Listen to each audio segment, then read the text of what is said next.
Fashala di porjarawa Sipaijula hangkorni chorilamo সংবিধান গৌরব aviano boskango nargai kaisa kotorma himbotok panda songjakha o himbotok panda faimanjaka bishalgorni MLA tei tabogni Pradesh Jubo মোর্চানি কাসকো Sushant দেব তঙ্গ সিপাইজলা হাঙ্করনি কাসকো গৌরাঙ্গ ভূমিক নখবই বিজেপিনি জুদা জুদা তাঙ্কারা আদংর ফারসাল সংবিধান গৌরব আভিয়ান রক্ষাওই হিমবতক পান্ডা চুরিলামনি Simi চেঙ্গই বিশালগুনি জুদা জুদা Lama হিমই লাইখা হিমবতক পান্ডাও মানজাকনা MLA Sushant দেব কগনারনা থাংতানি বসাই খনারকা ভারতীয় জনতা party সংবিধান পৈতক খ্লায়ো তেই বরম বহাইন খ্লায়ো কেরংনি বিসিংতৈ সংবিধান মুথাঙ্গै नारगनानि बागै चाइतगै तंगो BJP বদল नै কক নারখা হিমবতগ ফাইমানজাগনাই এমএলএ সুশান্ত দেব। আজকে আমরা সারা রাজ্যব্যাপী সংবিধান গৌরব অভিযানকে সামনে রেখে আমাদের পদযাত্রা চলছে, তারপর সভা হবে।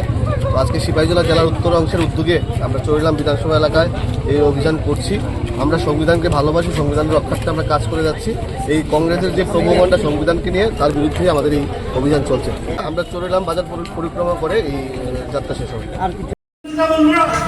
ইমার্জেন্সিটা হচ্ছে যে ইলেকশনটা হয়, সেই ইলেকশনে যশপাল সিং কাপুর উনি ভারত সরকারের আধিকারিক ইন্দিরাজি প্রধানমন্ত্রী হিসাবে ওনার ব্যক্তিগত কি করেছেন জানেন? সেটাকে ইলেকশনের জন্য বানিয়েছেন। আমাদের সুশান্তবাবু এখানে আগে রাখবেন, উনি একজন আধিকারিক।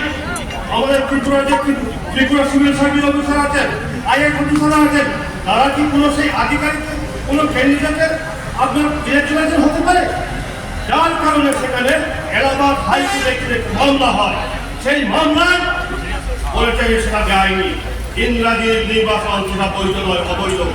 তার পরবর্তী কি করেছেন? ইন্দিরাজি সুপ্রিম কোর্টে গিয়েছেন, এলাহাবাদ হাইকোর্টের রায়ের বিরুদ্ধে সুপ্রিম কোর্টে গিয়েছেন ইন্দিরাজি।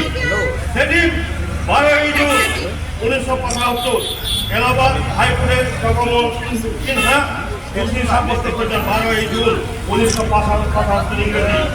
তারপরে উনি যখন সুপ্রিম কোর্টে যান, সুপ্রিম কোর্টের রায় কবে বের হয়েছিল?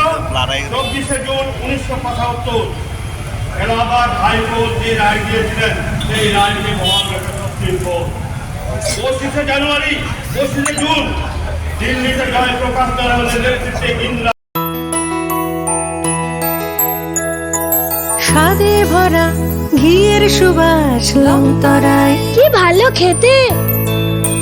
শুদ্ধ ঘিয়ের আবেশ ভরা লংতরায়, অপূর্ব সুগন্ধ, পুষ্টি ভরা ঘিয়ের খাবার, গাওয়া ঘি প্রিয় সবার লংতরায়। একেই বলে বিশুদ্ধ ঘি।